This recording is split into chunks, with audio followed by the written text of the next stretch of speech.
इस वीडियो में हम एक रोचक तथ्य के बारे में जानकारी प्राप्त करेंगे और ये तथ्य है कि बीजगणित यानी कि अलजेब्रा में लेटर्स या वर्णों का प्रयोग क्यों किया जाता है। हम इसके स्थान पर सिर्फ संख्याओं का प्रयोग क्यों नहीं करते हैं, यानी कि पूरे बीजगणित में x, y, z और ABC ही क्यों प्रयोग किए जाते हैं। ये काफी रोचक प्रश्न है। क्या आपने कभी इस बारे में सोचा है कि बीजगणित में लेटर्स का प्रयोग क्यों होता है? इसे समझने के कई तरीके हैं।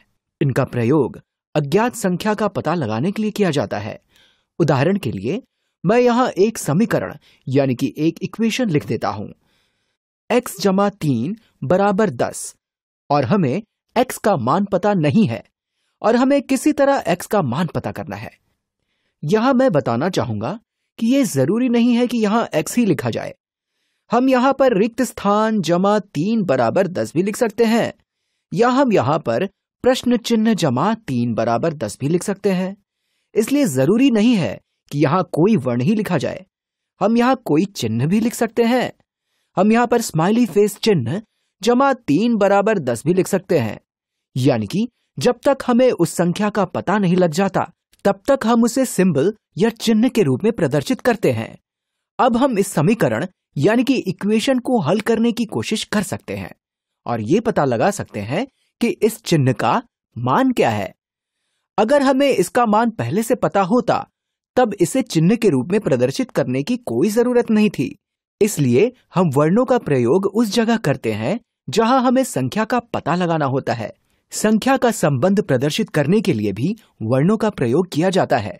उदाहरण के लिए मान लीजिए अगर आप मुझे 3 रुपए देते हैं तो मैं आपको 4 रुपए देता हूं। जब आप 5 रुपए देते हैं तो मैं आपको 6 रुपए देता हूं। और इसी तरह जब आप मुझे 7.1 रुपए देते हैं तो मैं आपको 8.1 रुपए देता हूं। और इसी तरह मैं इस लिस्ट या सूची को जितना चाहे उतना लंबा बना सकता हूं। यानी कि आप मुझे कोई संख्या बताते जाएंगे तो मैं उसमें से एक जोड़कर यहां लिखता रहूंगा। अगर मुझे उन सबकी सूची बनानी पड़ी तो यहां पर जगह कम पड़ जाएगी और उसे लिखने में बहुत अधिक समय लगेगा।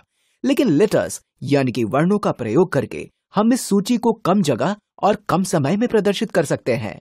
हम ऐसे भी कह सकते हैं कि अगर आप मुझे x रुपए देंगे तो मैं आपको y रुपए दूंगा, और क्योंकि मैं आपको x रुपए से 1 रुपया अधिक दूंगा इसलिए मैं इसे यहां पर y बराबर x जमा 1 के रूप में लिख सकता हूं।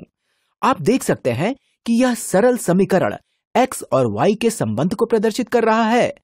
उदाहरण के लिए अगर x का मान 3 हो तो y का मान x जमा 1 यानी कि 4 हो जाएगा, या फिर x का मान 7.1 होने पर y का मान 8.1 हो जाएगा।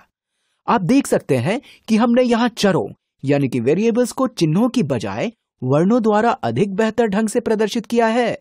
x और y अक्सर इसलिए लिखा जाता है क्योंकि इसका उपयोग बहुत पहले से होता चला रहा है। अगर हम यहाँ स्टार या स्माइली फेस का चिन्ह लगाते तो भी यह इस समीकरण को व्यक्त करने का एक मान्य तरीका होता। इसलिए वर्ण एक तरह से प्रतीक या चिन्ह ही है, इससे ज्यादा और कुछ नहीं।